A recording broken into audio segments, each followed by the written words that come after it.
একসময় যার চারপাশে ছিল রাষ্ট্র ক্ষমতার আলো, রাজনীতির দাপট, অভিজাত জীবন আর বাংলাদেশের সবচেয়ে আলোচিত রাজনৈতিক পরিবারের ছায়া, আজ সেই বিদিশা সিদ্দিকের ঠিকানা কারাগার।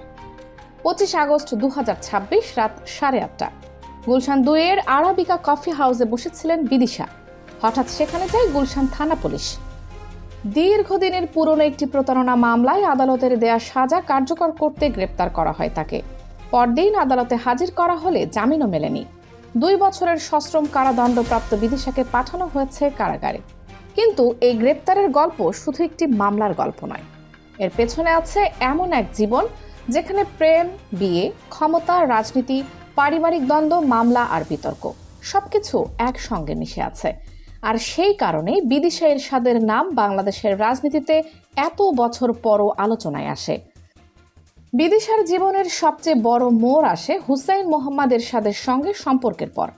এরশাদ তখন বাংলাদেশের সাবেক রাষ্ট্রপতি, জাতীয় পার্টির প্রতিষ্ঠাতা চেয়ারম্যান এবং দেশের রাজনীতির অত্যন্ত প্রভাবশালী একজন ব্যক্তি।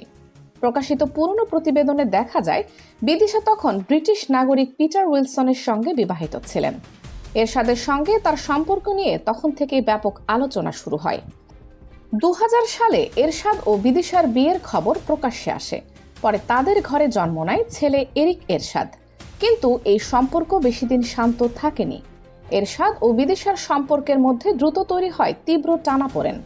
একসময় দুজনের সম্পর্ক প্রকাশ্য বিরোধে গড়ায়।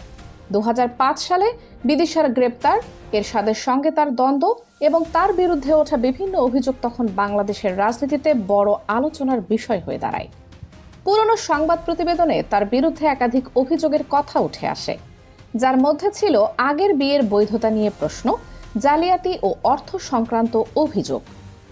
অর্থাৎ এরশাদের জীবনে বিদিশার অধ্যায়টা কোনো সাধারণ পারিবারিক সম্পর্ক ছিল না, এটি খুব দ্রুত রাজনীতির সঙ্গেও জড়িয়ে যায়। জাতীয় পার্টির ভেতরের ক্ষমতার সমীকরণেও বিদিশার উপস্থিতি আলোচনায় আসে। এরশাদের সঙ্গে সম্পর্কের কারণে তিনি রাজনৈতিক পরিচিতি পান, নিজেও রাজনীতিতে সক্রিয় হওয়ার চেষ্টা করেন এবং একসময় জাতীয় পার্টির রাজনীতির আলোচনায় গুরুত্বপূর্ণ চরিত্র হয়ে ওঠেন। কিন্তু ব্যক্তিগত সম্পর্ক ভেঙে যাওয়ার পর সেই একই সম্পর্ক হয়ে দাঁড়ায় তার বিরুদ্ধে সবচেয়ে বড় রাজনৈতিক অস্ত্রগুলোর একটি। এরিককে ঘিরে বিরোধ ছিল এই অধ্যায়ের অন্যতম গুরুত্বপূর্ণ অংশ। এরশাদ ও বিদিশার ছেলে এরিক এরশাদকে কেন্দ্র করে তাদের মধ্যে দীর্ঘদিন ধরে বিরোধ চলে।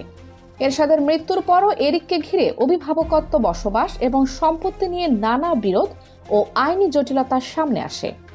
2021 সালেও আদালতের আদেশ ঘিরে এরিক ও প্রেসিডেন্ট পার্কে বিদিশার প্রবেশাধিকার নিয়ে সংবাদ প্রকাশিত হয়েছিল। আর প্রেসিডেন্ট পার্ক এই নামটি আবার বিদিশার বর্তমান মামলার সঙ্গে সরাসরি জড়িয়ে গেছে, কারণ যে মামলায় 2026 সালে তাকে কারাগারে যেতে হলো, সেই মামলার ঘটনাও এই প্রেসিডেন্ট পার্কের একটি ফ্ল্যাটকে ঘিরে। মামলার অভিযোগ অনুযায়ী 2001 সালে ব্যবসায়ী মোশাররফ হোসেন শিকদার বাড়িধারায় একটি ফ্ল্যাট কিনতে চেয়েছিলেন। বিদিশা তাকে প্রেসিডেন্ট পার্কের একটি ফ্ল্যাট দেখান এবং 80 লাখ টাকায় সেটি বিক্রির চুক্তি হয়। এরপর 10 জুলাই 2001 তাকে বনানীর রজনীগন্ধা অফিসে ডেকে নেওয়া হয়। অভিযোগ অনুযায়ী বিদিশার মনোনীত ব্যক্তি ও বন্ধু আব্দুল রাজ্জাকের নামে 75 লাখ টাকার পে অর্ডার দিতে বলা হয়। বাদী সেই টাকা পরিশোধ করেন এবং পরে বায়নানামাও করা হয়। কিন্তু এরপরে শুরু হয় মূল সমস্যা। অভিযোগ অনুযায়ী ফ্ল্যাটটি আর বুঝিয়ে দেওয়া হয়নি, টাকাও ফেরত দেওয়া হয়নি বলে অভিযোগ করেন বাদী। দীর্ঘদিন ধরে বিষয়টি সমাধান না হওয়ায় 2008 সালের ফেব্রুয়ারিতে গুলশান থানায় প্রতারণার মামলা করেন মোশাররফ হোসেন শিকদার। তারপর শুরু হয় দীর্ঘ আইনি লড়াই, একটা মামলা, একই অভিযোগ, আর প্রায় 18 বছর ধরে চলতে থাকা বিচারিক প্রক্রিয়া। শেষ পর্যন্ত 20 মে 2026 ঢাকার মেট্রোপলিটন ম্যাজিস্ট্রেট মোহাম্মদ জামশেদ আলমের আদালত বিদিশা সিদ্দিককে 2 বছরের সশ্রম কারাদণ্ড দেন, সঙ্গে 10,000 টাকা জরিমানা এবং জরিমানা অনাদায়ে আরও 1 মাসের কারাদণ্ড দেয়া হয়। কিন্তু রায় হওয়ার পরও তখনও তাকে গ্রেপ্তার করা যায়নি। তার বিরুদ্ধে গ্রেপ্তারি পরোয়ানা জারি ছিল। শেষ পর্যন্ত পরোয়ানায় কার্যকর হলো 25 আগস্ট রাতে গুলশানের আরাবিকা কফি হাউস থেকে। পুলিশ জানিয়েছে গোপন সংবাদের ভিত্তিতে তাকে গ্রেপ্তার করা হয়। গুলশান থানার একটি প্রতারণা মামলায় তিনি পরোয়ানাভুক্ত আসামি ছিলেন এবং ওই মামলায় আদালত তাকে 2 বছরের সশ্রম কারাদণ্ড দিয়েছিলেন। 26 আগস্ট তাকে আদালতে তোলা হলে জামিনের আবেদন করা হয়, সেটিও নামঞ্জুর হয়। এরপর কারাগারে পাঠানো হয় বিদিশাকে। এখানেই যেন বিদিশা এরশাদের জীবনের সবচেয়ে নাটকীয় বৈপরীত্যটা সামনে আসে। একদিকে সাবেক রাষ্ট্রপতির স্ত্রী হিসেবে পাওয়া পরিচিতি, অন্যদিকে রাজনীতির মাঠে নিজের অবস্থান তৈরি করার চেষ্টা। একদিকে এরশাদের সঙ্গে সম্পর্ককে ঘিরে জাতীয় রাজনীতিতে আলোড়ন, অন্যদিকে এরিককে ঘিরে দীর্ঘ পারিবারিক ও আইনি বিরোধ, আর সবশেষে একটি ফ্ল্যাট বিক্রির মামলায় 2 বছরের কারাদণ্ড। তবে বিদিশার জীবন নিয়ে সামাজিক যোগাযোগ মাধ্যমে যে অসংখ্য গল্প ছড়িয়ে আছে, তার সবকিছুকে সত্য ধরে নেওয়ার সুযোগ নেই। বিশেষ করে লন্ডনে তার কথিত বিপুল সম্পত্তি, বিদেশে অর্থ পাচার, হুন্ডির মাধ্যমে কোটি কোটি টাকা পাঠানো, কিংবা এরিককে ব্যবহার করে পুরো এরশাদ সম্পত্তির নিয়ন্ত্রণ নেওয়ার মতো নানা অভিযোগ বছরের পর বছর আলোচনায় থাকলেও এসব দাবি সবগুলোর পক্ষে একই মাত্রার আদালত স্বীকৃত প্রমাণ পাওয়া যায় না। কিন্তু যে বিষয়টি এখন আর অভিযোগের পর্যায়ে নেই, সেটি হলো 75 লাখ টাকার ফ্ল্যাট প্রতারণা মামলা এবং সেই মামলায় আদালতের দেয়া সাজা। এখানে আদালতের রায় সবচেয়ে গুরুত্বপূর্ণ। 18 বছর আগে যে অভিযোগ আদালতে গিয়েছিল, 2026 সালে এসে সেই মামলার সাজা কার্যকর হলো, আর বিদিশা সিদ্দিক এখন সেই সাজা ভোগ করছেন কারাগারে।